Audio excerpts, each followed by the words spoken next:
नमस्कार प्यारे दोस्तों, मैं राजेश कसाना आपके अपने YouTube चैनल कॉमर्स स्टडी 360 पर हार्दिक स्वागत एवं अभिनंदन करता हूं।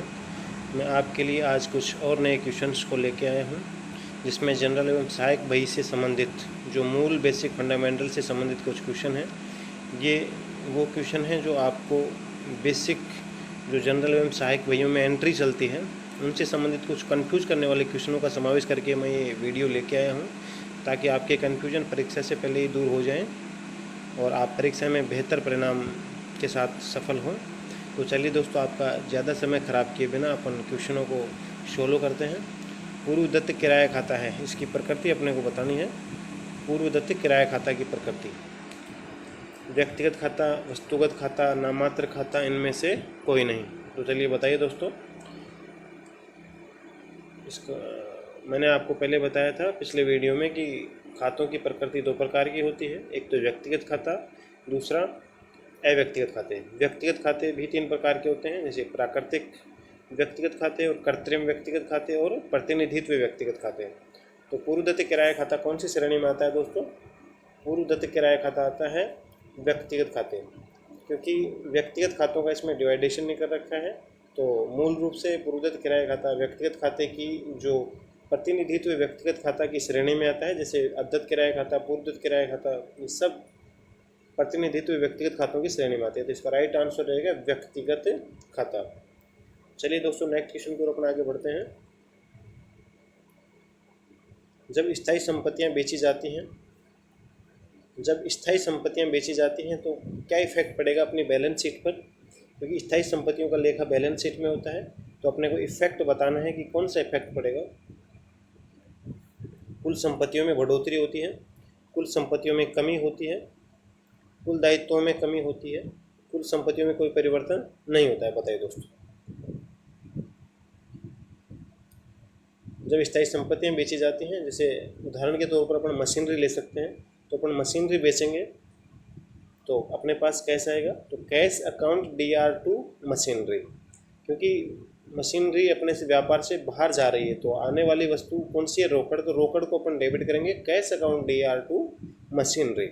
तो दोस्तों, इसमें दोनों ही जो पक्षों में क्रेडिट और डेबिट पक्ष में संपत्ति खाते ही क्रेडिट हो रहा है और संपत्ति खाता ही डेबिट हो रहा है। तो अगर दोनों पक्षों में संपत्ति खाता डेबिट और क्रेडिट हो रहा है तो संपत्ति खातों पर, स्थायी संपत्तियों पर कोई परिवर्तन नहीं आएगा, क्योंकि कुल संपत्तियों में ना तो बढ़ोतरी हो रही है, क्योंकि एक में कमी हो रही है मशीनरी खाते में, और बढ़ोतरी दूसरे में कौन सी हो रही है? रोकड़ खाते में। तो कुल संपत्तियों पे कोई प्रभाव नहीं पड़ेगा। कुल संपत्तियों में कमी होती है, कुल संपत्तियों में कोई कमी नहीं होती है, क्योंकि एक संपत्ति जा रही है तो उसका स्थान दूसरी संपत्ति ले रही है, तो कुल संपत्तियों पर कोई भी प्रभाव नहीं पड़ेगा दोस्तों। कुल दायित्वों में कमी होती है, इसका तो कोई इसमें रहस्य नहीं है, क्योंकि दायित्वों की साइड तो जा ही नहीं रहे हैं, क्योंकि एंट्री में दोनों पक्षों में, एक पक्ष में डेबिट है, दूसरे में क्रेडिट है, तो कुल संपत्तियों में कोई परिवर्तन नहीं होता है। दोस्तों, इसमें आपको डाउट हो रहा होगा, क्योंकि एक संपत्ति का स्थान जब दूसरी संपत्ति ने ले लिया तो कुल संपत्तियों पर कोई प्रभाव नहीं पड़ेगा, इसलिए नो चेंजेस रहेंगे। ठीक है दोस्तों, नेक्स्ट क्वेश्चन की ओर अपन आगे बढ़ते हैं। क्रय पुस्तक में किसके आधार पर लेखे किए जाते हैं? क्रय पुस्तक में किसके आधार पर लेखे किए जाते हैं, बताइए दोस्तों। जब अपन माल का उधार क्रय करते हैं तो उसका लेखा कहाँ किया जाता है दोस्तों? क्रय पुस्तक में। यदि अपन माल का नगद क्रय करते हैं तो उसका लेखा रोकड़ भई में किया जाता है। ये ध्यान रखने वाली बात है। माल के उधार क्रय पर ही क्रय पुस्तक में इसका इंदराज किया जाता है। यदि किसी प्रकार की संपत्ति का उधार क्रय किया जाता है तो उसका लेखा मुख्य जनरल में किया जाता है। क्रय पुस्तक में केवल और केवल माल के, वो भी उधार क्रय का लेखा ही किया जाता है। तो क्रय पुस्तक में किसके आधार पर लेखे किए जाते हैं? क्रय पुस्तक में जब एंट्री करते हैं तो उसका आधार कौन सा होता है? जब अपन उधार माल परचेज करते हैं तो एक प्रमाणक के रूप में दस्तावेज तैयार किया जाता है, जिसको अपन किस नाम से जानते हैं दोस्तों? बीजक। दोबारा से बता देता हूँ, जब अपन माल किसी संस्था से उधार क्रय करते हैं तो प्रमाणक के रूप में बीजक तैयार किया जाता है। उस बीजक के आधार पर क्रय पुस्तक में लेखा किया जाता है दोस्तों। ठीक है, जैसे आपको अन्य ऑप्शन के बारे में बता देता हूँ। जमा पत्र दोस्तों, जमा पत्र। जब अपन माल उधार बेचते हैं दोस्तों, जब अपन क्या करते हैं, माल उधार बेचते हैं, माल में किसी प्रकार की शिकायत या घटिया किस्म का होने के कारण अगर ग्राहक अपने को माल वापस लौटा देता है तो अपन उसका लेखा करते हैं विक्रय वापसी बही में। तो उसका आधार कौन सा होता है दोस्तों? जमा पत्रक। नाम पत्रक के बारे में मैं आपको बता देता हूँ। जैसे अपन ने किसी से माल उधार में खरीदा, अपन ने खरीदा उधार में माल, उसको अपन वापस कर रहे हैं किसी भी समस्या के कारण, या अधिक या कम डिस्काउंट लग गया हो, घटिया किस्म का माल हो, आवश्यकता या से कम या ज़्यादा माल अपने पास डिलीवर हो गया हो, तो अपन जब माल वापस करते हैं तो अपन कौन सा प्रपत्र तैयार कर देते हैं? नाम पत्रक। नकद प्रपत्र, नकद पत्रक कब तैयार किया जाता है? नगद भुगतान या प्राप्ति के समय कौन सा पत्रक तैयार किया जाता है दोस्तों? नगद पत्रक। तो इसका राइट आंसर क्या रहेगा दोस्तों? बीजक। चलिए दोस्तों, नेक्स्ट क्वेश्चन की ओर अपन आगे बढ़ते हैं। घटिया किस्म का माल होने के कारण आनंद ने माल लौटाया। अभी आ गया दोस्तों, पिछले क्वेश्चन में मैंने आपको बताया था, इसलिए मैं नेक्स्ट क्वेश्चन इसी के ऊपर लेके आया हूँ। घटिया किस्म का माल होने के कारण आनंद ने माल लौटाया, इसका लेखा किया जाएगा दोस्तों, बताइए। क्रय वापसी बही में, विक्रय बही में, विक्रय वापसी बही में, रोकड़ बही में। चलिए दोस्तों, पहले तो अपन ये चर्चा करते हैं कि माल आनंद ने अपने को लौटाया है। तो अपन ने आनंद को माल उधार में बेचा था,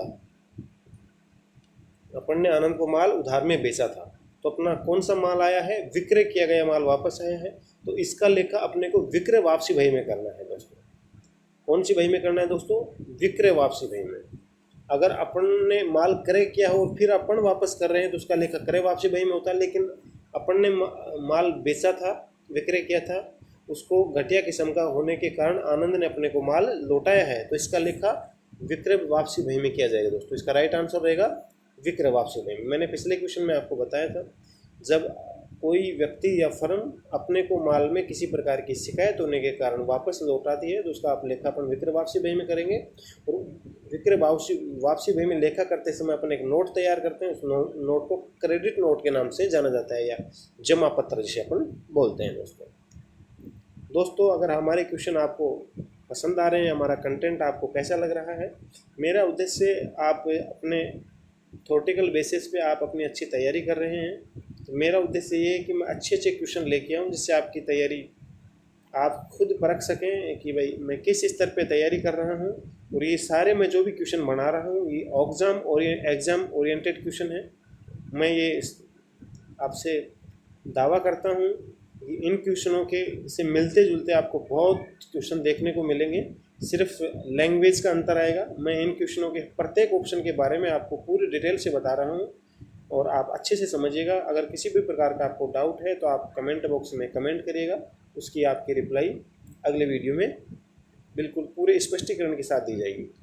तो दोस्तों, अगर आपको हमारा कंटेंट अच्छा लगे तो आप हमारे चैनल को सब्सक्राइब करें, लाइक करें और अपने मित्रों तक जो भी जूनियर अकाउंटेंट की भर्ती की तैयारी कर रहा है उस तक इसको ज़रूर पहुंचाएं, शेयर करें ज़्यादा से ज़्यादा, ताकि अधिक से अधिक विद्यार्थी अपने इन क्वेश्चनों से लाभान्वित हो सकें। चलिए दोस्तों, नेक्स्ट क्वेश्चन की ओर अपना आगे बढ़ते हैं। मोहन दिवालिया हो गया और उससे 5,000 रुपये डूब गए, प्रविष्टि किसमें होगी? मोहन दिवालिया हो गया, उससे अपने 5,000 रुपये डूब गए, तो बताइए दोस्तों इसकी प्रविष्टि किसमें होगी? रोकड़ बही में, विक्रय बही में, विक्रय वापसी बही में, मुख्य जनरल में। रोकड़ बही में तो नगद लेन देन हो, जिसे किसी प्रकार नगद भुगतान हो या नगद प्राप्त हो तो उसका लेखा किया जाता है। और विक्रय बही में दोस्तों अपन जो उधार माल विक्रय करते हैं उसका लेखा किया जाता है। विक्रय वापसी बही में उधार विक्रय की गई माल की अगर वापसी होती है तो विक्रय वापसी बही में करते हैं। तो मोहन दिवालिया हो गया, इसका लेखा कौन सी बही में किया जाएगा दोस्तों? मुख्य जनरल, जिसे अपन प्रमुख रोजनामचा के नाम से भी जानते हैं दोस्तों। राम ने 5,000 रुपये, नेक्स्ट क्वेश्चन, राम ने 5,000 रुपये डेबिट के संबंध में 1,000 रुपये का भुगतान किया जो कि विगत वर्ष में अशोध्य ऋण के रूप में अपलिखित किए गए थे। मोहन का खाता क्रेडिट होगा दोस्तों, मोहन की जगह राम आए गए, गलती से छप गया। राम ने 5,000 रुपये डेबिट के संबंध में अपन ने पिछले वित्तीय वर्ष में राम को 5,000 रुपये का उधार माल बेचा था, तो अपनी लेखा पुस्तकों में अपन ने उसको डेबिट कर रखा था। जैसे एंट्री थी Ram account DR to sales, तो राम 5,000 रुपये से अपने खातों में डेबिट था। उसकी जगह पिछले वर्ष में क्या हुआ था, उसमें इस वर्ष वित्तीय वर्ष में 1,000 रुपये का भुगतान किया उसने, जो कि विगत वर्ष में ही अशोध्य ऋण के रूप में अपलिखित किए गए थे। अपन ने ये मान कर अपलिखित कर दिए थे कि राम से 5,000 रुपये की राशि भविष्य में प्राप्त नहीं होगी, तो अपन ने बैड डेबिट्स के नाम से अपन ने उनको अप्लिकित किए गए थे। जैसे bad debits account DR to debtors account, इसे एंट्री से अपन ने अप्लिकित कर दिए थे। अब उससे 1000 रुपये का भुगतान प्राप्त किया तो अपन अपनी एंट्री होगी cash account DR to bad debits recovered account. क्या एंट्री होगी दोस्तों, दोबारा बता देता हूँ मैं आपको। अपन ने मोहन से 1000 रुपये प्राप्त हो रहे हैं तो cash account DR to bad debits recovered account, क्योंकि मोहन का खाता डेबिट के समय में अपने पिछले साल ही अशुद्ध ऋण के रूप में अप्लिकित कर दिए थे, तो मोहन का खाता कोई भी राशि से क्रेडिट नहीं होगा, तो अपना राइट आंसर रहेगा उपरोक्त में से कोई नहीं। चलिए दोस्तों नेक्स्ट क्वेश्चन की ओर अपना आगे बढ़ते हैं। पेटेंट खातों की प्रकृति होती है, बताइए दोस्तों, पेटेंट खातों की प्रकृति होती है, पेटेंट खातों की प्रकृति होती है, बताइए दोस्तों। पेटेंट क्या होते हैं, एक संपत्ति होती है। संपत्ति भी में कौन सी संपत्ति होती है, दृश्य संपत्ति होती है या अदृश्य संपत्ति होती है। तो पेटेंट एक अधिकार से संबंधित होते हैं, तो ये अदृश्य संपत्ति खातों के वर्गीकरण में शामिल होते हैं। और जो भी संपत्ति खातों से संबंधित होते हैं वे कौन से खाते होते हैं दोस्तों, वास्तविक खाते। कौन से खाते होते हैं दोस्तों, वास्तविक खाते। तो पेटेंट खातों की प्रकृति कौन सी होती है दोस्तों, वास्तविक खाते। चलिए दोस्तों नेक्स्ट क्वेश्चन की ओर अपना आगे बढ़ते हैं। विक्रय वापसी बही में लेखा किया जाता है नगद विक्रय का। नगद विक्रय का दोस्तों हमेशा नगद जहाँ पे शब्द आपको दिख जाए तो उसका लेखा हमेशा रोकड़ बही में किया जाएगा। उधार विक्रय का, उधार विक्रय अपने को ये नहीं मालूम चल रहा है कि उधार विक्रय माल का है या कोई संपत्ति का है, तो दोस्तों ये भी नहीं होगा। उधार ग्राहक द्वारा माल लौटाने पर, ग्राहक द्वारा माल लौटाने पर, इसमें अपने को ये मालूम नहीं चल रहा है कि ग्राहक को अपने माल नगद में बेचा था या उधार में बेचा था। तो चौथे ऑप्शन की ओर अपन आगे बढ़ते हैं। अगर ये चौथा ऑप्शन नहीं होता तो ऑप्शन अपना राइट सी होता दोस्तों। उधार विक्रय किए गए माल की वापसी का, विक्रय वापसी बही में जो लेखा किया जाएगा वो किया जाएगा दोस्तों उधार विक्रय किए गए माल की वापसी का।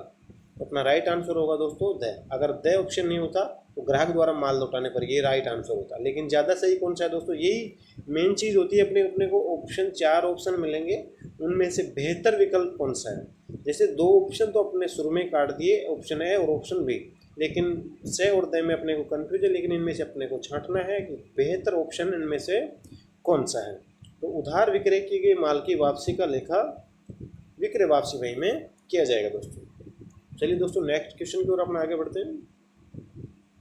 जनरल के स्थान पर रखे जाने वाली पुस्तकों को कहते हैं, जनरल के स्थान पर रखे जाने वाली पुस्तकों को क्या कहा जाता है दोस्तों, बताइए दोस्तों। अंतिम लेखी की पुस्तक, खाता वही, रोकड़ पुस्तक और सहायक पुस्तक। दोस्तों मैंने आपको दूसरे इससे 2 वीडियो पहले मैंने बताया था कि जिस व्यापार में व्यवहारों की संख्या कम मात्रा में पाई जाती है वहाँ पे जनरल बही अपनाई जाती है, लेकिन जिस व्यापार में ट्रांजैक्शंस अधिक मात्रा में होते हैं वहाँ पे जनरल के स्थान पर सहायक बही काम में ली जाती है। दोस्तों ध्यान रखिएगा, किसी भी व्यापार में जनरल और सहायक बहियाँ, सहायक पुस्तकें एक साथ नहीं बनाई जाती हैं। या तो जनरल बनाई जाएगी या फिर सहायक पुस्तकें बनाई जाएगी। ये बात आपको बिल्कुल ध्यान में रखनी है कि दोनों एक साथ कभी भी तैयार नहीं की जाती हैं। चलिए दोस्तों नेक्स्ट क्वेश्चन की ओर अपना आगे बढ़ते हैं। लेनदारों को भुगतान का परिणाम होगा, बताइए दोस्तों। लेनदारों का भुगतान का परिणाम होता है कुल संपत्तियों में वृद्धि, बिल्कुल नहीं होगी, कोई मतलब नहीं। कुल संपत्तियों में कमी, ये होगा दोस्तों। कुल संपत्तियों में कमी, ये भी होगा दोस्तों। कुल दायित्वों में वृद्धि बिल्कुल नहीं होगी। कुल दायित्वों और कुल संपत्तियों में कमी, ये होगी बिल्कुल दोस्तों राइट। ये कैसे होगा दोस्तों, जैसे लेनदारों को भुगतान किया अपन ने, अपने क्रेडिटर्स थे तो क्रेडिटर्स का जमा बैलेंस होता है। जैसे रमेश से अपने माल खरीदा तो रमेश अपना लेनदार था दोस्तों, तो लेनदार को भुगतान किया तो अपने रमेश, जैसे Ramesh account DR to cash, तो अपना लेनदार भी कम हो गया और अपन ने उसको कैश में भुगतान किया। लेनदार कम हुआ तो कुल दायित्वों में कमी आई, और टू कैश मतलब अपने रोकड़ में भी कमी आई, तो कुल संपत्तियों में भी कमी आई। तो इसका राइट आंसर क्या रहेगा दोस्तों, कुल दायित्वों और कुल संपत्तियों में कमी। चलिए दोस्तों नेक्स्ट क्वेश्चन की ओर अपना आगे बढ़ रहे हैं। अप्रैल के लिए विक्रय बही का योग दर्शाता है। जो अप्रैल का माह है उसमें विक्रय बही का योग किस ओर इंगित करता है, माह की नगद बिक्री। नगद बिक्री का मतलब नगद जहाँ शब्द आया गया उसका उल्लेख रोकड़ बही में किया जाता है। माह की उधार बिक्री बिल्कुल हो सकता है, माह की कुल बिक्री बिल्कुल नहीं होगा, क्योंकि कुल बिक्री में नगद बिक्री भी शामिल होती है। नगद बिक्री का लेखा रोकड़ बही में किया जाता है। माह की माल की उधार बिक्री, दोस्तों ये कंफ्यूज करने वाला क्वेश्चन मैं आपके लिए विशेष तौर से लेके आया हूँ कि माल की उधार बिक्री या माह की माल की उधार बिक्री। सॉरी दोस्तों, इसमें टाइपिंग एरर है, तो इसका राइट आंसर होगा माह की माल की उधार बिक्री। इसमें माह की उधार बिक्री है। उधार बिक्री में जैसे संपत्ति भी हो सकती है, कुछ भी हो सकता है, लेकिन माह की माल की उधार बिक्री अगर द ऑप्शन नहीं होता तो अपना ऑप्शन राइट बी होता। इसलिए ये बहुत कन्फ्यूजन क्वेश्चन है। मैं आपके डाउट्स दूर करने के लिए इस क्वेश्चन को शामिल किया है मैंने इसमें। तो माह की माल की उधार बिक्री, इन दोनों ऑप्शन में आपको बेहतर ऑप्शन चुनना है। तो बेहतर ऑप्शन कौन सा है दोस्तों? माह की माल की उधार बिक्री। अंतिम प्रविष्टियां की जाती हैं, बताइए दोस्तों अंतिम प्रविष्टियां कब की जाती हैं? वित्तीय वर्ष के प्रारंभ में, वित्तीय वर्ष के मध्य में, वित्तीय वर्ष के अंत में और लेखा वर्ष के अंत में। अंतिम प्रविष्टि का मतलब प्रारंभ में तो नहीं होगा और वित्तीय वर्ष के मध्य में भी नहीं होता, क्योंकि अंतिम प्रविष्टि। अब वित्तीय वर्ष के अंत में या लेखा वर्ष के अंत में, ये देखने लायक है।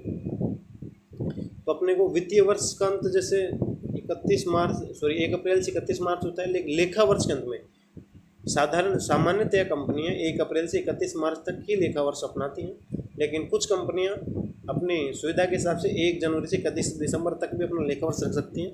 तो अपने को अंतिम प्रविष्टि की जाती है लेखा वर्ष के अंत में दोस्तों। कौन से लेखा वर्ष के अंत में अपना, तो राइट आंसर होगा अपना द। अंतिम प्रविष्टि की जाती है लेखा वर्ष के अंत में दोस्तों। लघु रोकड़ बही में कौन सी प्रणाली अपनाई जाती है, बताइए दोस्तों। लघु रोकड़ बही में कौन सी प्रणाली अपनाई जाती है? लघु रोकड़ बही में कौन सी प्रणाली अपनाई जाती है, बताइए दोस्तों। उपार्जन प्रणाली, अग्रदाय प्रणाली और रोकड़ प्रणाली। तो मैंने पिछले वीडियो में भी आपको बताया था कि लघु रोकड़ बही अग्रदाय प्रणाली इम्प्रेस्ड सिस्टम के आधार पर अपनाई जाती है। लघु रोकड़ बही में जो लघु रोकड़िया होता है, जो मुख्य रोकड़िया से एक अग्रिम राशि प्राप्त कर लेता है, उस राशि से वो छोटे मोटे खर्चों का भुगतान करता रहता है और वित्तीय वर्ष के अंत में जो भी कुल खर्चा होता है उसके बराबर की राशि नए वित्तीय वर्ष के प्रारंभ में वो पुनः मुख्य रोकड़िया से प्राप्त कर लेता है। तो इस प्रणाली को किस नाम से जाना जाता है दोस्तों? अग्रदाय प्रणाली। चलिए दोस्तों नेक्स्ट क्वेश्चन को अपना आगे बढ़ते हैं। यदि एक ग्राहक माल वापस लौटाता है तो कौन सा नोट ग्राहक को भेजा जाता है, बताइए दोस्तों। यदि एक ग्राहक माल को वापस लौटाता है तो कौन सा नोट ग्राहक को भेजा जाएगा? अपन ने किसी ग्राहक को माल का विक्रय किया था, उसने माल में किस्म का घटिया होना, छूट का अधिक लग जाना या जो मांग थी व्यापारी की उससे अधिक माल का अपने को डिलीवर करना। तो किसी भी कारण से ग्राहक ने अपने को वापस माल लौटाया है तो अपन कौन सा नोट भेजेंगे दोस्तों? Credit note. अगर अपन किसी को वापस लौटाते हैं तो वो डेबिट नोट होगा। बीजक के बारे में मैंने पहले बताया था, जब उधार माल अपन परचेज करते हैं तो क्रय बही में जो लेखा किया जाता है वो बीजक को मूल स्रोत मानते हुए किया जाता है। यदि ग्राहक ने, पुनः बता देता हूँ मैं आपको, यदि ग्राहक ने माल अपने को वापस लौटा है तो विक्रय बही में क्रेडिट नोट के माध्यम से लेखा किया जाता है। तो इसका राइट आंसर होगा क्रेडिट नोट। ग्राहक को जो भेजा जाने वाला नोट है उसको कौन सा नोट कहेंगे अपन? Credit note. नेक्स्ट क्वेश्चन अपना, आहरणों में निम्न में से घटाया जाता है। सॉरी दोस्तों, यहाँ पे कहा था आहरणों को निम्न में से घटाया जाता है। आहरणों को निम्न में से घटाया जाता है दोस्तों, बताइए। आहरण क्या होते हैं कि व्यक्ति उनकी व्यापार के स्वामी द्वारा अपने निजी प्रयोग हेतु व्यवसाय से राशि का निकाल लेना या माल का निकाल लेना, वो क्या माना जाता है दोस्तों? आहरण। क्योंकि पृथक अस्तित्व की अवधारणा ये कहती है कि व्यापार का अस्तित्व स्वामी से अलग होता है। व्यापार की समस्त लेखा पुस्तकें पृथक अस्तित्व की अवधारणा को मानते हुए व्यवसायी से अलग बनाई जाती हैं ताकि व्यवसाय की सही आर्थिक स्थिति का अंदाज़ा लगाया जा सके एवं सही लाभ वाली स्थिति का निरूपण किया जा सके। तो दोस्तों आहरणों को पूंजी में से घटाया जाता है क्योंकि इसके स्वयं के खर्चे होते हैं आहरण, तो पूंजी में से घटाया जाएगा। जो व्यक्ति जिस व्यवसाय ने जितनी पूंजी लगाई है यदि आहरण करेगा तो वो पूंजी में से घटेगा और अतिरिक्त पूंजी अगर उसमें ऐड करेगा तो वो पूंजी में जुड़ता है दोस्तों। तो सीधा सा क्वेश्चन है, आहरणों को निम्न में से घटाया जाता है पूंजी में से दोस्तों। नेक्स्ट क्वेश्चन की ओर अपना आगे बढ़ते हैं। स्वामी द्वारा व्यवसाय से रोकड़ निकालने पर क्रेडिट किया जाएगा। स्वामी द्वारा व्यवसाय से रोकड़ निकालने पर क्रेडिट किया जाएगा। बताइए दोस्तों, रोकड़ निकालने पर। तो इसकी सबसे पहले अपने को प्रविष्टि के बारे में जानना होगा, उसके बारे में उसके बाद ही अपन बता पाएंगे कि कौन सा खाता क्रेडिट किया जाएगा दोस्तों।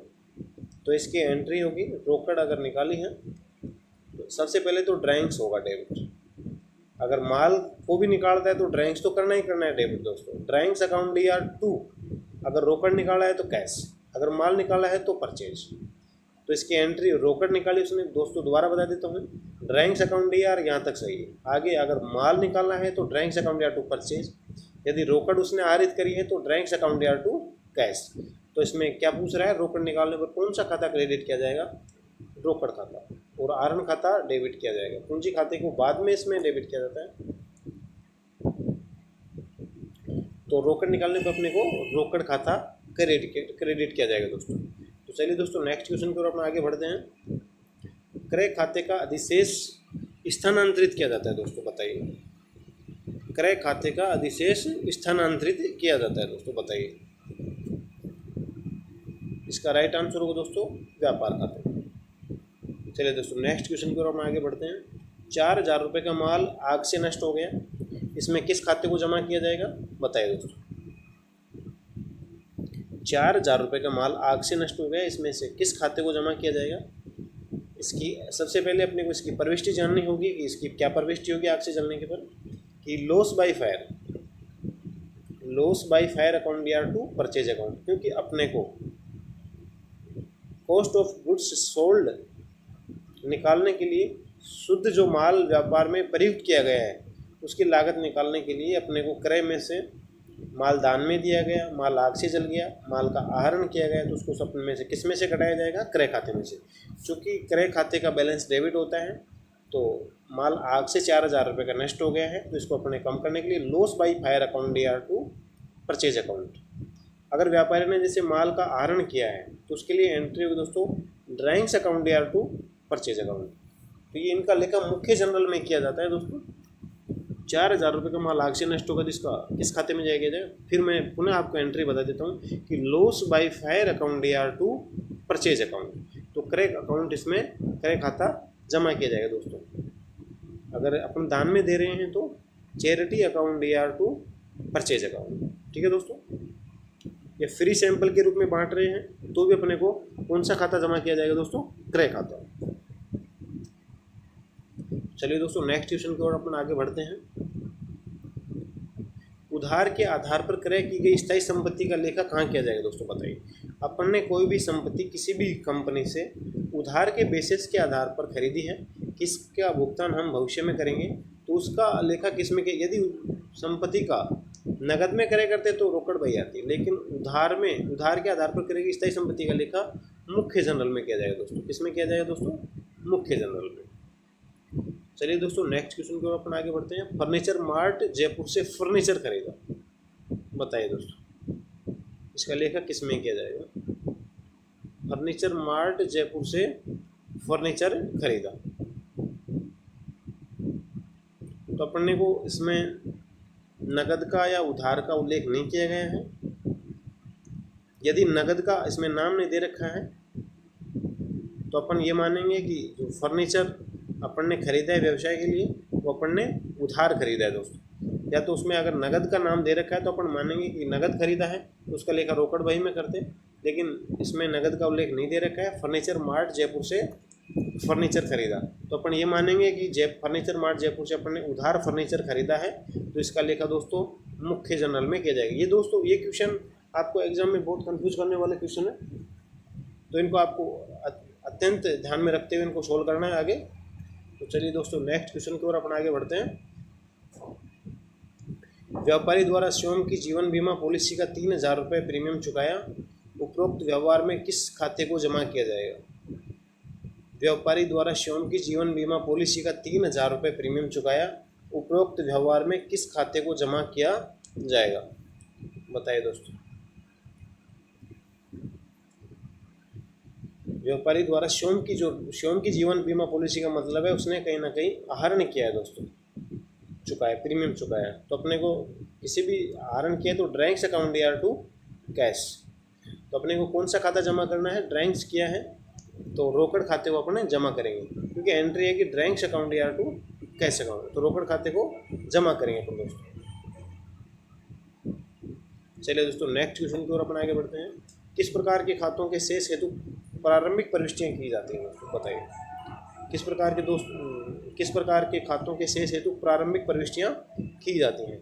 वास्तविक खातों के शेषों हेतु बिल्कुल की जाती हैं, क्योंकि वास्तविक खाते जो बैलेंस शीट होती है उससे अगले जनरल में लाने के लिए प्रारंभिक प्रविष्टियाँ की जाती हैं। व्यक्तिगत खातों की भी की जाती हैं, नाममात्र खातों की नहीं की जाती, क्योंकि नाममात्र खातों के शेषों को प्रॉफिट एंड लॉस अकाउंट में संतुलित किया जाता है, उसमें डेबिट पक्ष में या क्रेडिट पक्ष में दिखा के।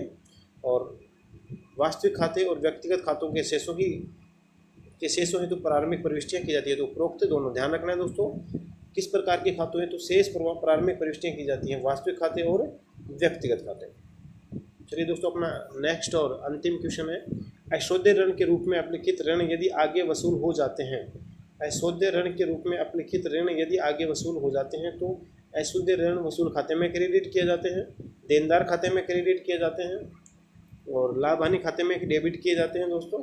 बिल्कुल नहीं आएगा देनदार खाते में, क्योंकि अपन ने पहले ही इसको अपलिखित कर दिया था। तो इसकी जब अपने को कैश प्राप्त होगा अशुद्ध ऋण के रूप में, तो अपनी एंट्री होगी cash account DR2 bad debit से रिकवर्ड अकाउंट। तो अशुद्ध ऋण वसूल खाते में इसको क्रेडिट किया जाएगा, अपना राइट आंसर होगा। तो चलिए दोस्तों आज के लिए इतना ही, हम कल फिर नए क्वेश्चंस के साथ में फिर कुछ आपको जो कंफ्यूज करने वाले क्वेश्चन हैं उनको फिर लेके आएंगे नेक्स्ट वीडियो में। तो दोस्तों हमारा कंटेंट आपको कैसा लगा इसका हमें कमेंट बॉक्स में कमेंट करके बताइए, और आपकी जो भी क्वेरी है वो बताइए, ताकि हम उस पर आधारित नए क्वेश्चनों को लेके आ सकें। यदि हमारा मैटर आपको अच्छा लगा तो हमारे चैनल को लाइक करें, सब्सक्राइब करें और अधिक से अधिक शेयर करें। आज के लिए दोस्तों धन्यवाद।